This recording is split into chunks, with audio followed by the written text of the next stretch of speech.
우리의 모든 삶이, 우리의 모든 꿈이, 우리의 모든 생이 우리 주님께 어떤 상황에 있어도 있는 줄 믿습니다. 오늘 우리 귀한 찬양 하나님께서 기뻐 받으시고, 우리 찬양해 주신 오집사님, 또 반주해 주신 정집사님, 그리고 장구를 쳐주신 권사님께도 감사를 드립니다. 여러분 한번 스스로에게 질문해 보시기 바랍니다. 여러분은 어떤 사람이 되고 싶습니까? 여러분 스스로가 어떤 사람이 되고 싶습니까? 어떤 그런 바람이 있어야 되는 거 아니겠습니까? 기계도 아닌데 우리가요. 말을 바꾸면 하나님이 원하시고 기뻐하시는 내 모습은 어떤 모습일까? 우리가 그런 고민이, 질문이 항상 스스로에게 있어야 되는 거 아니겠습니까? 그런 질문을 하면서 나는 어떤 사람인가 자꾸 점검을 해야 합니다. 우리가 거울을 보고 우리의 어떤 모습을 점검하듯이 늘 하나님 말씀 앞에서 내 모습을 계속 점검해야 합니다. 그래서 말씀의 거울에 비추어서 내 속에 하나님 원하신 부분이 안에 있다면 빨리 회개하고 고치고, 우리가 매일매일 거울을 보는 거 아니에요? 늘 말씀 앞에서 자신을 자꾸 돌아봐야 합니다. 여러분 경험하시겠지만 사람이 바뀌는 게 하루아침에 안 바뀝니다. 절대 안 됩니다. 그러니까 이걸 매일매일 하지 않고 놔뒀다가 한참 있다 하려고 그러면 안 됩니다. 생각으로 사람이 바뀌는 게 아니니까요. 한 걸음 더 나가서 우리가 사람을 만나는 게 일인데, 교회에서든 가정에서든 직장에서든 사회에서든, 요즘은 좀 대면하기가 좀 힘들긴 하지만 어쨌든 그래도 사람 만나는 게 일인데, 여러분 어떤 사람 만나고 싶습니까?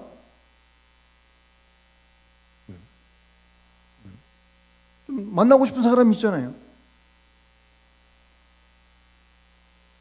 무슨 뉴스에 광고 문구에 산소 같은 사람, 산소 같은 여자, 뭐 이런 그런 사람 만나면 아주 싱그럽고 뭔가 같은 힘이 되니까 그런 사람 만나길 원하는 거 아니겠어요? 근데 우리 모든 인생의 사람과의 만남이 다 그런 건 절대 아니죠. 절대 아니죠. 원투 원치 않든 아주 불편한 그런 만남도 있습니다. 그렇기 때문에 좀 더 귀한 만남, 좋은 만남, 그런 사람 만나길 우리가 원하는 거 아니겠어요?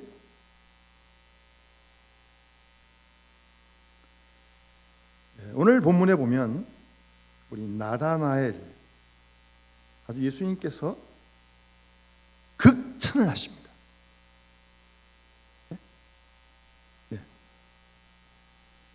예수님께서 빌립의 전도를 받고 주님께로 오는 나다나엘을 보시고 예수께서 하신 말씀이, 이 사람은 참으로 이스라엘 사람이다. 좀 의역을 하면 이런 뜻 아니겠습니까? 저 나다나엘은 정말 하나님 믿는 사람이다. 그런 뜻 아니겠어요? 왜 참된 이스라엘 사람이라고 그랬을까요? 이어지는 주님 말씀 보면 그 나다나엘 속에 간사한 것이 없다 라고 분명하게 말씀하십니다. 나다나엘 속에 간사한 것이 없기 때문에 참된 이스라엘 사람이고, 참으로 하나님 믿는 사람이고, 오늘 얘기하면 참으로 예수 믿는 사람이고, 그런 놀라운 칭찬을 예수님께서 오늘 본문에 하십니다. 여러분 이 나다나엘이라고 하는 이 사람은요, 마태, 마가, 누가복음에는 나오지 않습니다.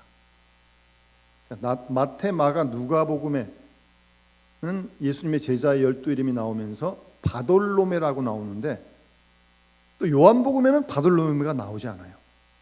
그래서 학자들은 복음서에 나온 바돌로메가 오늘 요한복음 1장의 나다나엘이 아닐까, 그렇게 생각하는 학자들이 더러 있습니다.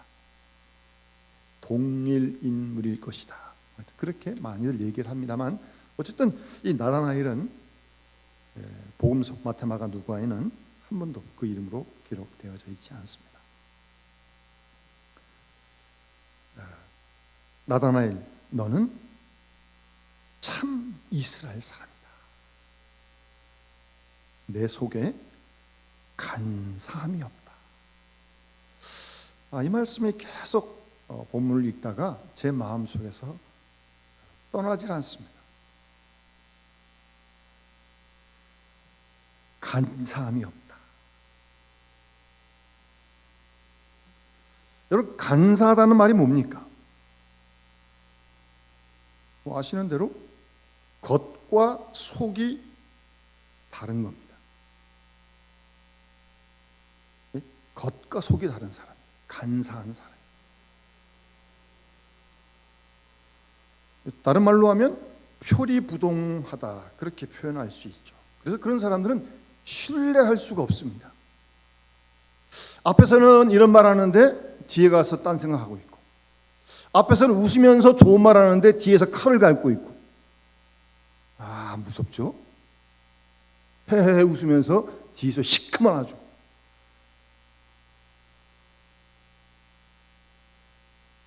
겉 다르고 속 다른 그런 사람이 간사한 사람.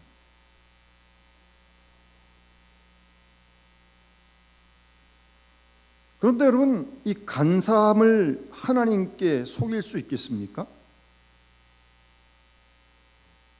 사람은 속일지 모르겠지만 하나님은 속일 수 없습니다. 오늘 이 본문을 빗대어서 하나님께서 만약 간사한 사람을 보신다면 아주 간사한 그런 사람이구나. 사람은 속일지 모르겠지만 하나님이 속겠습니까? 하나님을 속일 수 있겠습니까? 그건 되질 않죠.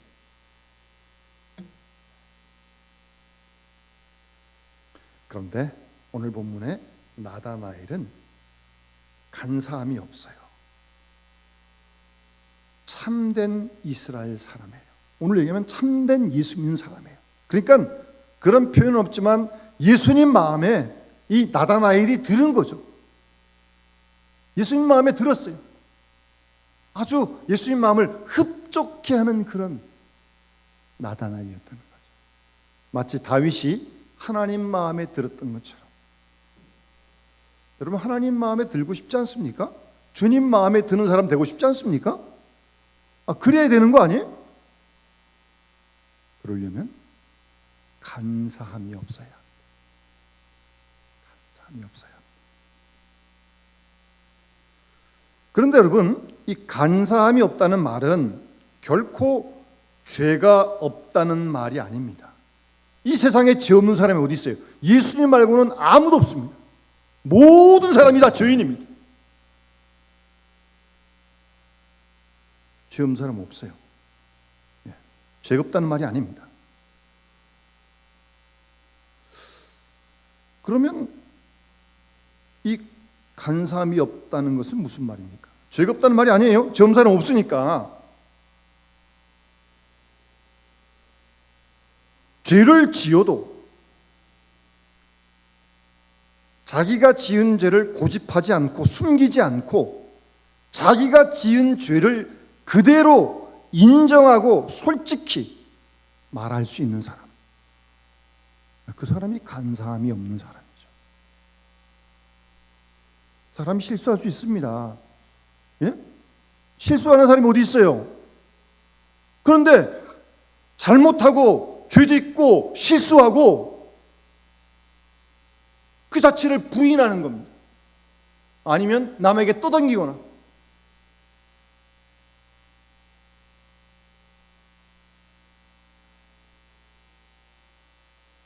간사함이 없다는 말은 죄 없다는 말 결코 아니에요. 사람이 죄 지을 수 있고 실수할 수 있어요. 그런데 자기가 지은 죄, 자기가 잘못한 실수를 인정하는 사람이 간사함이 없는 사람이고, 그런 사람이 주님 마음에 들었다는 것. 물론 우리가 죄 짓지 않고 실수하지 않고 하나님을 기쁘시게 하면 좋죠. 그렇게 해야죠. 그런데 이 세상에 죄 안 지은 사람이 어디 있어요? 죄를 지었으면, 실수했으면, 잘못했으면 잘못했다고 그대로 인정하는 사람이 간사함이 없는 사람.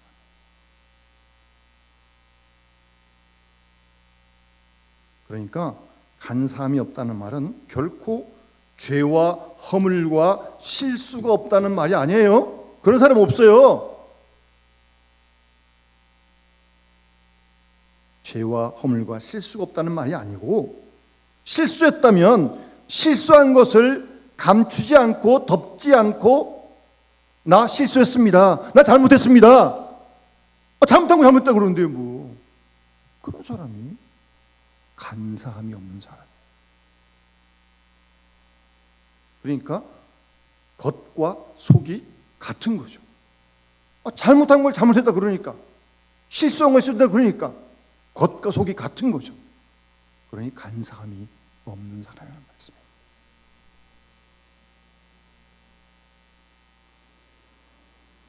죄 지은 다음에 그 자체를 은폐하거나 지은 죄를 남에게 뒤집어 씌우거나 그러는 게 아닙니다. 죄를 지었으니까, 실수했으니까, 잘못했습니다 라고 하는 사람이 간사함이 없는 사람입니다. 여러분 잘 아시는 이 다윗 왕. 그런데 사무엘하 11장 보면 다윗이 저녁 먹고 이렇게 한가롭게 거닐다가 밧세바가 목욕하는 걸 보자 밧세바를 범하게 됩니다. 그리고 그 사실을 숨기려다가 충신인 우리아를 격전지로 내몰아서 죽게 합니다. 간접적인 살인이죠.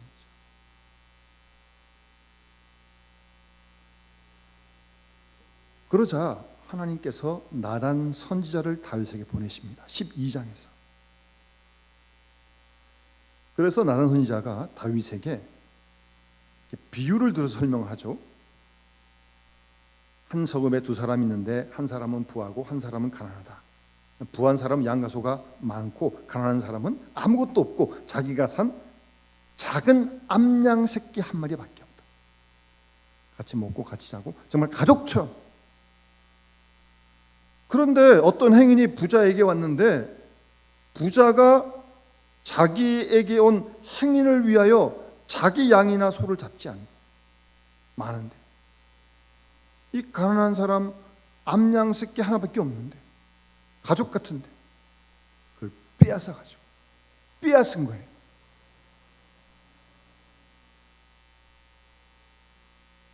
자기가 온 사람에게 대접을 했다는 것. 그 얘기를 들어서 다윗이 뭐라고 그래요? 나단에게 여호와의 살아계심을 두고 맹세하는데 이 일을 행한 사람 마땅히 죽을 자다. 그가 불쌍히 여기지 않고 이런 일을 행하였으니 그 양새끼 4배나 갚아주어야 할 것이다. 그 말을 다윗이 하자 나단 선지자가 아주 돌직구를 날립니다. 당신이 그 사람입니다. 이거 목숨 걸고 하는 거죠. 어디 왕 앞에서. 예? 당신이 그 사람입니다.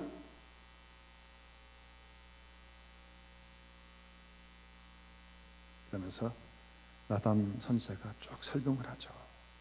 하나님께서 당신을 사울에서 구원하시고 왕을 세우셨는데 그럼 많은 복을 주셨고 모자라면 더 줄 텐데 예?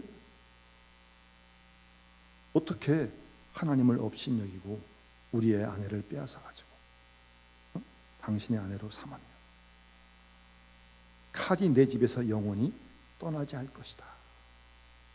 그런 하나님의 말씀을 다윗에게 전합니다. 그 나단 선지의 책망을 듣고 다윗이 12장 13절에 내가 여호와께 죄를 범했습니다. 솔직하게 자기가 지은 죄를 인정하고 죄를 지었다고, 범죄했다고, 그렇게 다윗이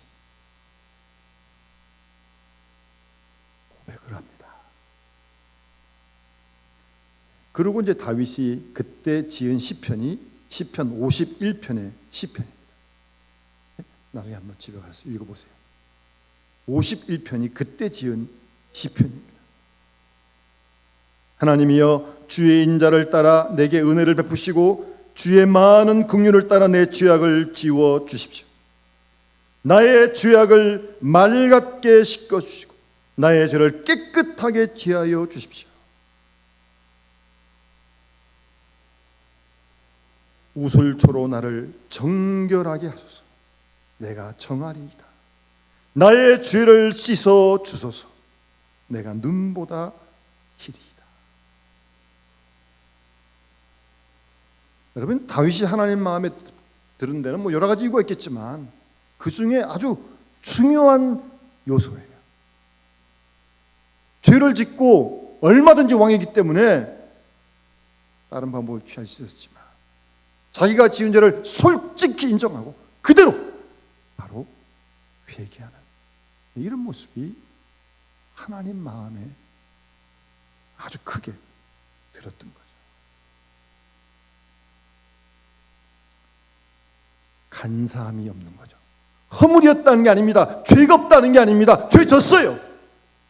그런데 지은 죄를 숨기지 않고 누가 했다고 남에게 돌리지 않고.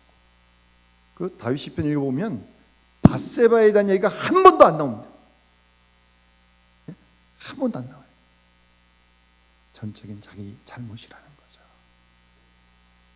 대단한 용기죠. 대단한 믿음의 사람이죠.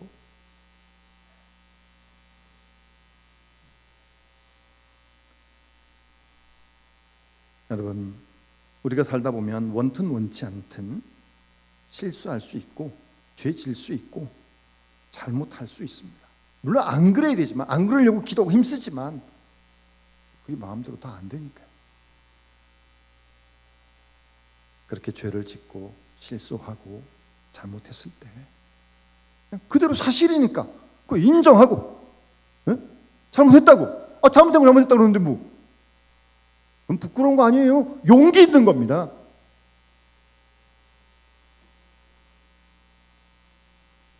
그리고 회개하는 모습을 하나님이 아주 좋아하시고 기뻐하시고 그를 사랑하시고 그를 축복하시는 줄 믿습니다. 간사함이 없을 때요. 여러분, 우리가 신약성경 보면 예수님께서 바리새인, 서기관들을 별로 좋아하지 않으셨어요. 이 바리새인 서기관들은 그 당시 종교 지도자입니다. 보통 사람 하는 거 아니에요. 남들보다 훨씬 더 열심히 있는 사람들이에요. 그런데 예수님께서 별로 그들을 좋아하지 않으셨습니다. 왜 그랬을까요? 왜 안 좋아하셨을까요? 나름대로 자기 열심히 한다 그러는데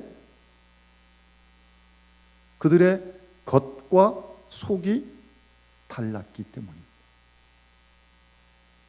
아니, 그래서 예수님께서 아주 무섭게 책망하세요. 아주 보시면 아주 뭐 휘칠한 무덤 같다. 아주, 예? 화 있을진저 그러면서 아주 요즘 예수님께서 이런 표현 잘 안 쓰시는데 마태복음 23장 보면 화 있을진저 외식하는 서기관들과 바리새인들이여 너희가 박하와 회양과 근처에 11조는 드리되, 이 박하나 회양이나 근처에는 약용식 물이거든요. 조그만 것에 수입에 11조는 드리는데 율법에 중한 바 정의와 긍휼과 믿음은 버렸다. 그렇게 책망하면서 화 있을진저 외식하는 서기관들과 바리새인들이여 잔과 대접에 겉은 깨끗하되 그 안에는 탐욕과 방탕으로 가득하도다. 겉은 번지르하고 남 보기에 그냥 뭐 다 이렇게 시장하고 뭐 남 보라고 손덕을 기도도 하고 뭐 이렇게 겉으로는 멀쩡한데 그 안에 속에 마음에 탐욕 방탕으로 가득하게 하는도다. 아주 예수님께서 아주 정확하게 전곡을 찌르시는 거죠. 눈먼 바리새인들이여, 너는 먼저 안을 깨끗이 하라. 그리하면 겉도 깨끗하리라고 말씀하세요. 여기가 깨끗이 않은데 어떻게 뭐 겉으로 아무리 뭐 이렇게 바르고 이런다고 치장한다고 그게 되겠습니까? 속에 나오게 돼 있어요. 마음에 있는 게 나오는 거예요. 사람은 속여도 하나님 못 속입니다. 그래서 23장 27절에 화 있을진저 외식하는 서기관들과 바리새인들이여, 회칠한 무덤 같으니 겉으로는 아름답게 보이나 그 안에는 죽은 사람의 뼈와, 끔찍하잖아요. 죽은 사람의 뼈, 모든 더러운 것이 가득하도다. 이와 같이 너희도 겉으로는 사람에게 옳게 보이되 안으로는 외식과 불법이 가득하다. 정확하게 진단하십니다. 그래서 서기관들과 바리새인들을 혹독하게 책망하십니다. 그러니까 지도자니까 더 그러는 거죠. 여러분, 디모데전서 1장 5절 이하에 보시면 바울이 디모데에게 편지를 합니다. 마지막 편지인데요, 유서 같은 거예요. 1장 5절에 이 교훈의 목적은, 그러니까 지금 디모데가 바울이 개척한 교회에 가서 대신해서 지금 목회를 하고 있는 거거든요. 그래서 이제 이렇게 가르치고 이렇게 교훈하는 목적은 청결한 마음과 선한 양심과 거짓이 없는 믿음에서 나오는 사랑이거늘 사람들이 이에서 벗어나 헛된 말에 빠진다. 그런 말씀을 하십니다. 이건 상당히 중요한 말씀이에요. 이건 목회의 목적이고요. 디모데에게는 우리 모든 그리스도인들에게 우리 신앙생활의 목표예요. 목표. 신앙생활이 달려가는데 경주하는데 어디로 달려가는 거예요? 그 목표가 꼬린점이 뭐예요? 정확하게 알고 출발을 해야죠. 그러니까 바울은 디모데에게 목회라고 하는 것은 그 앞에서 이제 변론하는 얘기가 많이 나오거든요. 말다툼하는 얘기가 나오거든요. 그런 거 생각하지 말고 청결한 마음으로 중생하고 계속적으로 회개하면서 성결의 길을 가게 하는 것이 목회다. 신앙생활이다. 그를 잘 도와줘라. 항상 하나님 말씀을 들으면서 또 회개하고 또 생각하고 또 뉘우치고 또 회개하고 또 고치고, 바로 이것이 목회의 목적이요 신앙생활의 목표라는 것입니다. 성결케 하는 거예요. 신학적인 용어로는 성화되어지는 겁니다. 우리가 구원 받았어요?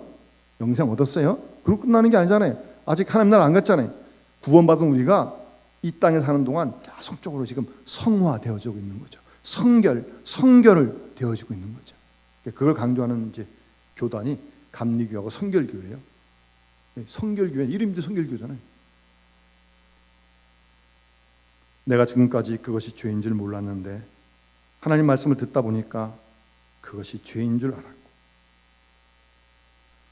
그런 것이 잘못된 일인 줄 몰랐는데 하나님 말씀을 듣고 보니까 확실히 잘못된 것이고, 지금까지는 다른 사람의 잘못인 줄 알았는데 하나님 말씀 듣고 보니까 그것이 내 잘못이고, 저 사람이 잘못하는 것도 결국 내 잘못이다. 그렇게 깨닫고 회개하고 뉘우치고 하나님 기뻐하시는 길을 가는 것입니다.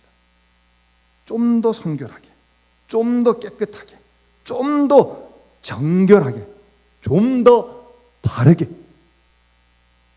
이것이 교훈, 경계, 목회의 목적이다. 바울은 디모데에게 유서를 남기면서 그렇게 말씀합니다. 그러면서 선한 양심, 깨끗한 선한 양심과 그 다음에 청결한 마음과 거짓 없는 믿음, 이 세 가지를 말씀하고 있는 것입니다. 여러분, 양심이라고 하는 것은 하나님과 만나는 귀중한 지성소입니다. 우리 성경을 잘 보세요. 율법은 하나님께서 모세를 통해 주신 건데, 그럼 그전엔 성문법이 없었어요. 그렇다고 하나님 법이 없었느냐? 아니에요. 하나님이 우리의 양심에 올바르게 하나님 말씀을 따를 수 있도록, 뜻을 따를 수 있도록 양심을 주신 거예요. 그러니까 율법 이전에 다 우리 양심을 따라 살았던 거죠. 그런데 양심이 더러워졌어요. 하나님과 만나는 귀중한 지성소인 양심이 더러워졌어요. 그러니까 옳고 그른 걸, 의와 불의를 판단하지 못해요. 양심이 더러워졌어요. 그러니 잘못된 판단을 하는 거죠. 목회가 뭐냐? 선한 양심을 되찾도록 해주는 게 목회다. 너 그렇게 목회해라. 그리고 거짓이 없는 믿음, 추상적이고 철학적인 믿음이 아니고 참된 믿음으로 말미암는 그런 믿음을, 청결한 마음, 선한 양심, 거짓 없는 믿음, 이것이 경계, 교훈의 목적인데, 이 모든 세 가지가 청결한 마음으로, 선한 양심으로, 거짓 없는 믿음으로 회복되어질 때 그것이 사랑을 만들어낸다는 거예요. 사랑을. 그러니까 사랑이 왜 안 나오느냐? 앞에 세 가지가 잘못된 거예요. 정확합니다. 왜 사랑하지 못하느냐? 해야 되는 거 아는데 사랑이 안 나가니까, 사랑 못하니까. 앞에 뭔가 문제가 있는 거예요. 청결한 마음, 선한 양심, 거짓 없는 믿음, 거기에 문제가 있으니까 사랑의 열매를 맺지 못하는 거예요. 결국 하나님이 원하시는 것은, 하나님이 사랑이시니까 우리가 사랑의 사람이 되기를 원하시는 거예요. 그게 목회의 목적이다. 교훈의 목적이다. 경계의 목적이다. 바울은 그렇게 디모데에게 힘있게 강조하고 있는 거죠. 중세에 어느 수도원에 훌륭한 수도원 원장이 있었습니다. 과거에는 그런 수도원에서 고아원도 운영을 했었습니다. 그런데 이 수도원 원장님이 이 고아들 중에 특별히 어떤 아이 하나만을 아주 눈에 띄게 사랑을 해요. 네? 그래서 주위에 있는 수도사들이 수도원장에게, 원장님, 어째서 이 아이만 더 사랑하십니까? 여러 애들이 있는데 왜 이 아이만 더 사랑하는 겁니까? 근데 그 아이가 제일 못생겼어요. 생기기는. 따진 거죠. 그랬더니 이 수도원장이, 그럼 내가 한번 시험을 할 테니까 잘 봐라. 그러면 이제 그 수도사들에게 이제 가르치는 거예요. 말씀하시는 거예요. 이제 거기 수도원이 크니까 이제 숲들이 있었고 숲에 새가 많이 날아 들어왔어요. 그래서 이제 아이들이 그 새를 잡는데, 그 잡은 새를 아이들에게 하나하나 이렇게 나눠준 다음에 이 수도원 원장이 이 새를 아무도 보지 못하는 데 가서 죽여가지고 오라고 한 마리씩 주면서 다 얘들한테 시켰어요. 그 아이들이 이제 그 새 가지고 가가지고 어쨌든 혼자 몰래 가서 어쨌든 죽여가지고 가져왔어요. 그런데 유독 이 수도원 원장이 사랑하던 아이는 그냥 그 새 살은 채로 그대로 가지고 온 거예요. 너 어떻게 됐니? 원장님, 아무도 안 보는 데 가서 죽여가지고 오라고 했는데 아무도 안 보는 데가 없잖아요. 하나님이 다 보고 계시잖아요. 다 듣고 계시잖아요. 아니, 내 양심이 보고 있잖아요. 아무도 안 보는 데를 찾을 수가 없었어. 그냥 가지고 왔습니다. 그렇게 그 아이가 대답을 한 것입니다. 그러자 수도원 원장이 수사들에게, 봐라, 내가 왜 이 아이를 사랑하는지 이제 알겠느냐? 다른 사람은 보지 못하는 걸 얘는 보고 있고, 다른 사람이 듣지 못하는 걸 얘는 듣고 있다. 이 아이의 양심이 깨끗하다. 내가 그래서 더 마음이 간다. 그렇게 대답을 했다고 합니다. 청결한 마음, 선한 양심, 그리고 거짓 없는 믿음으로 나오는 사랑. 예? 바로 이것을 위해서 목회하는 것이다. 이걸 지향해서 목회해야 된다. 그 내용을 바울이 디모데에게 마지막으로 당부하고 있습니다. 목사인 제가 우리 교인들을 사랑하고 여러분들에게 제가 뭘 하겠습니까? 기도하고 말씀을 통해서 이 길로 인도해 드리려고, 도와드리려고 하루하루 기도하고 힘쓰고 있는 것입니다. 오늘 본문에 우리 주님께서 나다나엘을 아주 극찬하십니다. 너 참 이스라엘 사람이구나. 예?